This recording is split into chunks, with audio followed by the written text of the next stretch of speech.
Hello everyone. तो episode 4 की starting होती है और हमें ये फैमिली के मार्शल आर्ट्स ग्राउंड को दिखाया जाता है। हम देखते हैं कि ये जो दोस्त के दोनों बेटों को खोने के बाद बोलने लग रहा था, ये यू तुम पागल हो चुके हो, तुम तुम्हारी क्लियर कॉन्शियसनेस में नहीं हो। और फिर वो एल्डर्स को बोलने लगता है कि मैं चाहता हूँ कि इसके कल्टिवेशन को डिस्ट्रॉय करके इसे फैमिली से निकाल दो। लेकिन तो यही था, फिर वो उन्हें बोलने लगता है कि मैं बिल्कुल क्लियर कॉन्शियसनेस में हूँ। जहाँ तक रही बात दूसरे एल्डर्स की, वे आपसे मिले हुए हैं। तभी उन्होंने एरिना के रूल्स को चेंज करने की कोशिश करी और मेरी कॉन्शियसनेस डैमेज करने में भी आपका ही हाथ था, क्योंकि जब मैं कल्टिवेशन कर रहा था तब आपने जानबूझ के जाओ के किडनैप होने की खबर मेरे तक पहुंचाई, जिस वजह से मेरे कल्टिवेशन में प्रॉब्लम आई और मैं काफी ज्यादा गुस्से में आ गया था। लेकिन यहाँ पे एल्डर्स भी सिचुएशन चेंज होने के बाद बोलने लगे थे, हम ऐसा बिल्कुल भी नहीं करना चाह रहे थे, हम तो बस फैमिली की भलाई के लिए बात कर रहे थे। ये जो अभी अकेला पड़ता हुआ दिखाई दे रहा था और वो यही को बोलने लगता है तुम बकवास कर रहे हो। लेकिन यही बोल रहा था मैं इस बात को वैसे भी सीक्रेट नहीं रखना चाहता, अगर तुम रिवील नहीं करते हो, एक्सेप्ट नहीं करते हो तो ठीक है। और फिर वो यहाँ पे उसके दोस्त जो मुंह के साथ उसी सर्वेंट को बुला लेता है और यहाँ पे जाओ भी थी जो काफी ज्यादा इंतजार हो चुके थे। अभी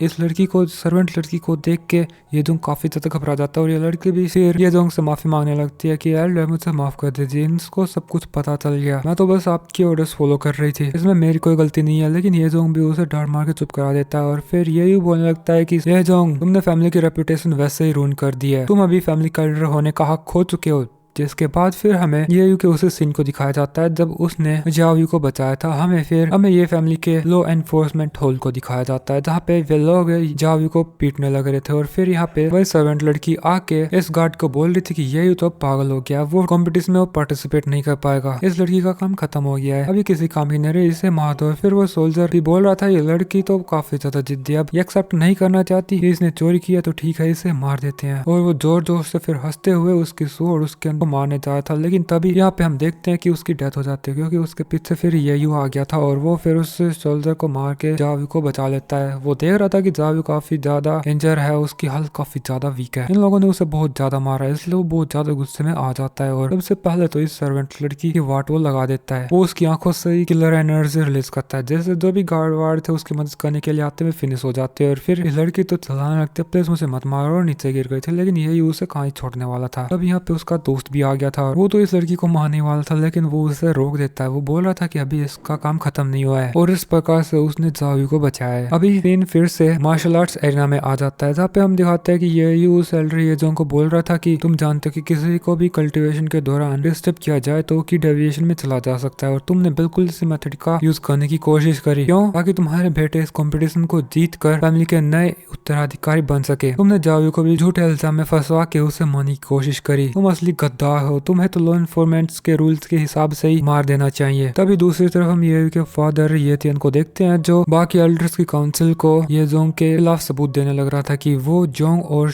किन फैमिली के साथ मिल चुका है, उसने फैमिली के रिसोर्सेज का उनके साथ मिलकर गलत फायदा उठाया, उसने उनसे उनके बेटों के लिए कल्टीवेशन रिसोर्सेज लिए, जिस वजह से उनका फिलहाल का जो लेवल है वो इतना ज्यादा था, उसने इसके लिए पूरी ये फैमिली को दाव पे लगा दिया है। अब एल्डर्स को तो ये बात पता नहीं थी, तो वे बहुत ज्यादा हैरान हो जाते हैं और वे उसके अगेंस्ट बोलने लगते हैं कि ये सब क्या है। यहाँ पे जो फैमिली के डिसाइपल्स है वे भी बोलने लगते हैं कि ये जोंग ने बहुत गलत किया है, इसे जान से ही मार देना चाहिए। ये जोंग तो अभी सारे आरोपों को झूठा बोलने की कोशिश कर रहा था, लेकिन क्योंकि सारे सबूत उसके खिलाफ थे तो वो बच नहीं सकता था, कोई भी एल्डर उसका साथ नहीं देता। वे बोलने लगे थे कि हमें उम्मीद नहीं की थी कि तुम इतने ज्यादा सेमलेस होगे, हमें तो लगा तुम्हारे बेटों में टैलेंट होगा, इसलिए हमने तुम्हारा साथ दिया और मार्शल आर्ट्स कंपटीशन के रूल्स को भी चेंज किया, लेकिन तुम तो पहले ही पूरी ये फैमिली को बर्बाद कर चुके हो। तुमने जो बेनिफिट्स हमें देने की कोशिश की है वे फैमिली के डिस्ट्रक्शन की कीमत है, तुम एक गद्दार हो और हम तुम्हारे साथ बिल्कुल नहीं मिल सकते। तो यहाँ पे तो ये दोनों काफी ज्यादा गुस्से में बोल रहा था, मैंने इतना सारा प्लान बनाया और वो कामयाब होने वाला था, ये सब इस यू की वजह से हुआ, मैं तुझे नहीं छोड़ूंगा। लेकिन मुझे ये समझ में नहीं आ रहा कि तुझे इस सब के बारे में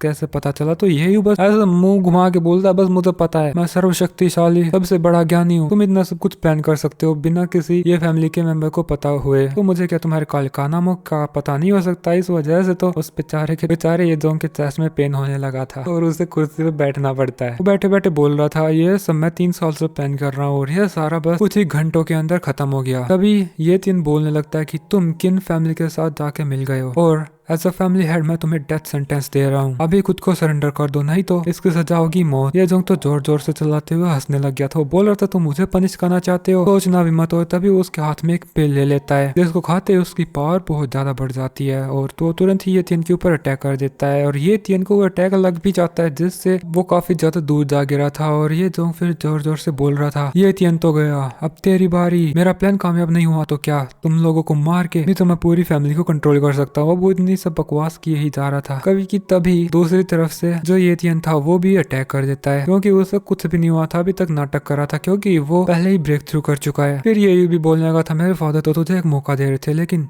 तूने उस मौके को एक्सेप्ट नहीं किया। तुझे क्या लगा था हम लोग इतने बेवकूफ होंगे कि तुझसे डील नहीं कर पाएंगे। अब उसके इतना बोलते ही तो ये जोंग ये के ऊपर भी अटैक कर देता, लेकिन वो साइड में हो गया था और फिर से वो ये पे अटैक करने लगा था। ऐसे ही थोड़ी देर तक इनमें आपस में फाइट चलती रहती है, लेकिन ये जोंग का कोई भी अटैक ये को टच से मस नहीं कर पाता और फिर ये एक सोल अटैक कर देता है जो सीधा ही ये जोंग की जान निकाल देता है। नहीं, लेकिन उसने घुटनों पे जरूर ला दिया था। फिर ये बोलता है फादर अब आपकी बारी, लेकिन तभी ये जोंग बोलने लगता है कि आज मैं यहाँ पे मरने वाला हूँ, लेकिन इसका कोई फायदा नहीं होगा। मैंने तो ये फैमिली के नाम पे पहले ही बहुत सारा कर्जा ले रखा है, अब उस कर्ज को चुकाने की डेट कुछ ही दिनों में आ जाएगी, तब तुम लोग क्या करोगे। ये फैमिली का विनाश तय है, तुम लोग नहीं बच सकते। मैंने तो सोचा था कि कुछ दिनों में जो माइनिंग कंपटीशन होगा उसमें माइंस को जीत करके हम फैमिली डेब्ट को पे कर सकते हैं, लेकिन अब सब खत्म हो गया और फिर उसकी डेथ हो जाती है। अब उसने जो आखिरी शब्द बोले थे इससे तो हर कोई दंग रह गया था। तभी येतियन के पास एक आदमी आ जाता है और वो बोल रहा था सर आपको जल्दी से हमारे साथ आना होगा। अब यहाँ की सिचुएशन तो ठीक हो जाती है, जिसके बाद हमें ये फैमिली के गैम्बलिंग हाउस को दिखाया जाता है जहाँ पे कुछ कर्जा वसूलने वाले आ चुके थे और ये लोग यहाँ के लोगों को मार के जो भी पैसा वैसा था वो सबको फोर्सफुली ले रहे थे। जिसके बाद हमें वो बाकी सारी इनकी जो माइनिंग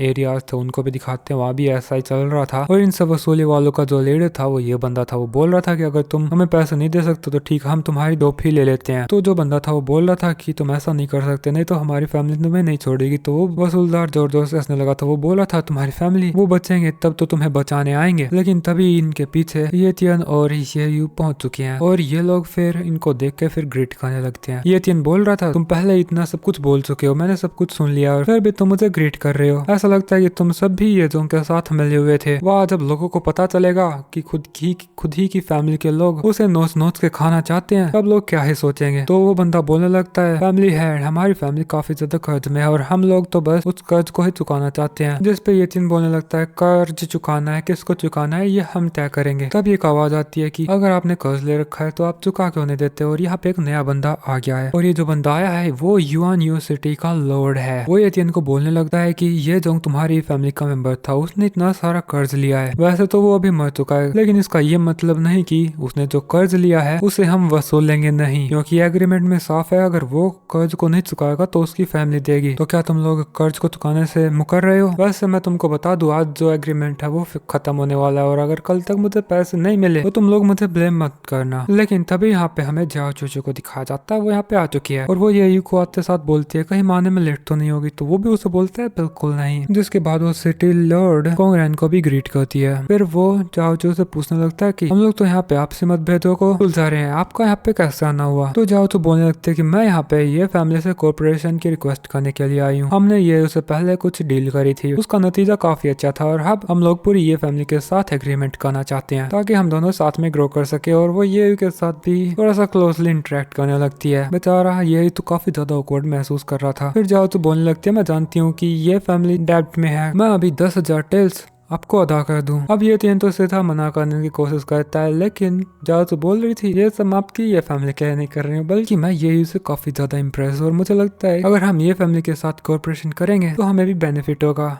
इसलिए ये बस एक फेवर समझे। लेकिन तभी यहाँ पर लुओ ये भी आ जाती है और उसके यहाँ आते ही ये यू तो जाओ तो उसे खुद को अलग करके तुरंत ही उसके पास आ जाता है और बोल रहा था सिस्टर लुओ ही आप यहाँ पे क्यों आई। तो वो भी बोलने लगती है कि मुझे आज जो भी कुछ हुआ सब पता है और मैं बस तुम्हारी मदद करने आई हूँ। मैं 20,000 स्पीड स्टोन लेके आई हूँ, मुझे उम्मीद है इससे तुम्हारे फैमिली का थोड़ा कर्जा कम हो जाएगा। अब जाओ लुई को ऐसे ये को फेवर करते देखकर सिटी लॉर्ड तो काफी ज्यादा हैरान हो गया है। वो उसके सामने देख रहा था कि जाओ लुई ये के काफी ज्यादा क्लोज है या फिर ये इन दोनों के साथ काफी ज्यादा क्लोज है। सिटी लॉर्ड अच्छे से जानता था कि लुई युआन यू अकेडमी की टॉप टैलेंटेड लड़कियों में से एक है और जाओ उसका तो कहना ही क्या, उसका रोज का काम तो पैसों को इधर उधर करना है। और वो जब इन दोनों लड़कियों लड़कियों को ये से ऐसे बात करते देख रहा था तो वो समझ गया था पैसों से ज्यादा रिलेशंस मैटर करते हैं। लेकिन फिलहाल जो यही था वो काफी ज्यादा मुश्किल सिचुएशन में फंस चुका है, क्योंकि वो इन दोनों लड़कियों को मना तो कहना चाह रहा है कि वे उनकी फैमिली का कर्ज ना चुका है, लेकिन वो मना नहीं कर सकता और इनमें से किसी एक का जो कर्ज है वो एक्सेप्ट नहीं कर सकता, क्योंकि दूसरी ऑफेंड हो जाएगी और वो अब इसी सिचुएशन में फंसा हुआ है। क्योंकि इधर जाओ तो बोल रही थी क्या तुम हमारे साथ कोऑपरेशन नहीं करना चाहते, हम लोग बिजनेस में अव्वल हैं और लॉन्ग टर्म पार्टनर्स बन सकते हैं, तुम्हें नहीं लगता कि तुम्हें हमारा साथ देना चाहिए। और दूसरी तरफ लुई भी बोल रही थी कि मैं तो तुम्हारे बचपन की अच्छी दोस्त हूँ, इतना सब कुछ मैंने किया है, या तुम मेरी छोटी सी हेल्प भी एक्सेप्ट नहीं कर सकते। अब ये सब देख के ये यू बोलने लगा था मुझे नहीं पता मुझे क्या करना चाहिए, फादर क्या आप मुझे बता सकते हो। तो उसका फादर बोलता है कोई बात नहीं। फिर वो सिटी लॉर्ड के पास आके बोलता है देखो ये जो ने किया वो एक गैम्बलर था, आप चिंता मत कीजिए, जितना हो सकेगा हम उतना डेब्ट रिपेमेंट करने की कोशिश करेंगे, लेकिन आप प्लीज हमें फोर्स मत करना। अब यहाँ पे तो सिटी लॉर्ड घबरा था तो बोला था कोई बात नहीं तुम से जितना हो सके उतना कर देना, नहीं तुम्हें डेब्ट पे करने की कोई जरूरत नहीं है। जैसे गिरगिट रंग बदलता है वो वैसे बात ही बदल रहा था। इधर जब ये मैटर सोल्व हो गया था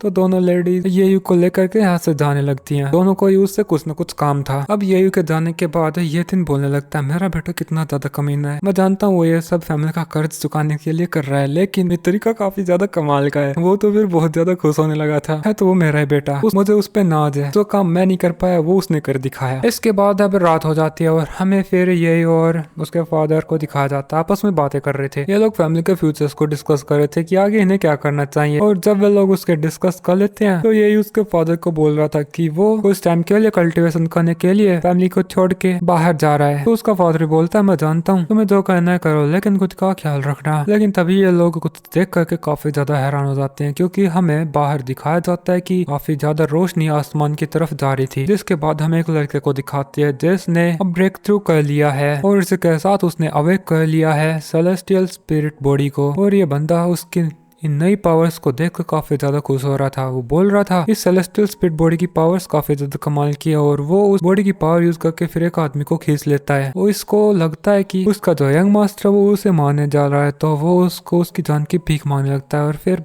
दूर गिरा के उसे मार देता है। तब यहाँ पर एक और आदमी आ जाता है और वो जोर जोर से हंस रहा था। वो बोल रहा था हेवन चाहता है कि हमारी किन फैमिली राइज करे, सेलेस्टियल स्पिरिट बॉडी, बेटे तुमने तो कमाल ही कर दिया। और फिर उसका बेटा बोलने लगा था हाँ फादर हमारी किन फैमिली अब और ज्यादा प्रोस्पर हो जाएगी, अब हमें ये सिटी नहीं बल्कि पूरा एम्पायर चाहिए, कोई हमें नहीं रोक सकता। जिसके बाद हम वापस से ये यूर्स के फादर को देखते हैं। वो उससे बोल रहा था वो किंग एनी होगा जिसने सेलेस्टियल स्पिरिट बॉडी को अवेक किया है। उसका फादर काफी ज्यादा हैरान हो जाता है। बोल रहा था ये बॉडी तो काफी ज्यादा रेयर है, अगर उसने इस स्पिरिट बॉडी को अवेक किया तो वो डेफिनेटली माइनिंग कंपटीशन में जाएगा, यही तुम्हें सावधान रहना होगा, वो तुम्हें टारगेट जरूर करेगा। लेकिन यही बोल रहा था बिल्कुल मैं इस चीज का तो इंतजार कर रहा हूँ। लेकिन मनी मन वो ये भी बोल रहा था कि मुझे जल्दी से ब्रेक थ्रू भी करना होगा। जिसके बाद हमें उसके कॉन्शियसनेस में उस कैंपरर वाले सोल को दिखाते हैं। वो बोल रही थी मुझे अगर जल्दी से अपना कल्टिवेशन लेवल इंक्रीज करना है तो मुझे उस तरीके का यूज करना ही होगा। हेवनली डीमन कल्टिवेशन टेक्निक में करना नहीं चाहता था, लेकिन फिलहाल इसके अलावा कोई और ऑप्शन नहीं है। जिसके बाद ये यू जाओ के पास आ जाता है। वो उसे देख रहा था कि अभी वो काफी ज्यादा बेहतर हो चुकी है, उसका बुखार उतर गया, उसकी जो कंडीशन थी पहले से अच्छी थी। उससे उसका हालचाल पूछा था तो वो भी बताती है कि मैं बिल्कुल ठीक हूँ, लेकिन वो थोड़ी निराश थी। फिर वो बोलती है कि मैं कल्टिवेट करना चाहती हूँ, मैंने आपको तकलीफ पहुंचाई, मैं नहीं चाहती आपको आगे से मेरी वजह से कोई तकलीफ हो। फिर यही उसे बताने लगता है कि क्या तुम सच में कल्टिवेट करना चाहती हो, तुम्हारे सामने बहुत बड़े खतरे आएंगे, क्या तुम उनसे डरोगे तो नहीं। तो वो बोलती है बिल्कुल भी नहीं यंग मास्टर, मैं कल्टिवेट करके हमेशा यंग मास्टर के साइड रहना चाहती हूँ ताकि आपको प्रोटेक्ट कर सकूं। तो वो बोलता है ठीक है, लेकिन मैं हेवनली बीस्ट फॉरेस्ट में जा रहा हूँ, तुम भी मेरे साथ चलो, रास्ते में ही मैं तुम्हें कल्टीवेशन मेथड्स दिखाऊंगा। तभी यहाँ पे जोमो आ जाता है जो कि इनके लिए खाना लेके आया था। ये उसे ही बोलता है कि मैं तो जा रहा हूँ, इसलिए जाने से पहले तुम्हें भी एक कल्टीवेशन मेथड सिखाता हूँ। जबकि बाहर तो हमें ये जू को दिखाते हैं। वो तो ये यू से बात करने के लिए जाए थे, लेकिन वो रूम के अंदर से इनको खुशी से बात करता देखकर वापस लौटने का डिसाइड करती है। अब जब वो वापस जा रही थी तो वो एक मास्क वाले आदमी को देख लेती है तो उसका पीछा करने लगती है। जिसके बाद सीन इन फैमिली के अंदर आ जाता है। यहाँ पे लोग सिटी की बाकी फैमिलीज के साथ कुछ इंपोर्टेंट मैटर्स डिस्कस कर रहे थे, क्योंकि रिसेंटली इनका प्लान फेल हो गया। इनके अंदर हमें शी फैमिली के हेड शी तियान युआन को दिखाया जाता। वो बोल रहा था कि आज जो खबर आई है वो काफी ज्यादा खराब है, हमने तो सोचा था कि आज ये फैमिली खत्म हो जाएगी। जिस पे लू फैमिली का हेड लू यून जियाओ बोलने लगा था मैंने तो सोचा था कि वो ये जो कैसे काम का होगा, लेकिन उसे तो ये तियान ने मार दिया है। कोई बात नहीं, ये फैमिली को तो फिर भी खत्म होना था, चलो कुछ दिन और दे लेगी। तभी यहाँ पे किन जियोंग बोल रहा था, हाँ मैंने उम्मीद नहीं करी थी कि वो ये यू जिसके तो 5 मेडल्स फेल कर गए थे वो इतना स्ट्रॉन्ग बन पाएगा। हमारा ये प्लान तो फेल कर गया, लेकिन अगर वो ऐसे ही ग्रो करता रहा तो वो फिर से मुसीबत बन जाएगा, उसका तो कुछ करना पड़ेगा। तभी शीत यानी बोलने लगता है कि आप इतने क्यों डरे हुए हैं, आपके बेटे ने तो सेलेस्टियल स्पीड बॉडी अवेक करी है, आप तो डेफिनेटली माइनिंग कंपटीशन को जीत ही जाओगे, और ये फैमिली तो वैसे भी इतने कर्जे में है, वो तो वैसे ही खत्म हो जाएगी। तो किन जियोंग तो इस बात पे काफी प्राउड फील कर रहा था, वो बोल रहा था सही कहा तुमने। तभी यहाँ पर वही मास्क वाला बंदा आ जाता है जो कि ये फैमिली के घर से भागा था, और वो किन जियोंग को बता देता है कि ये यू फैमिली को छोड़ के हेवनली बेस माउंटेन जाने वाला है। जबकि यहाँ पे हमें ये जू को भी दिखाते हैं, वो भी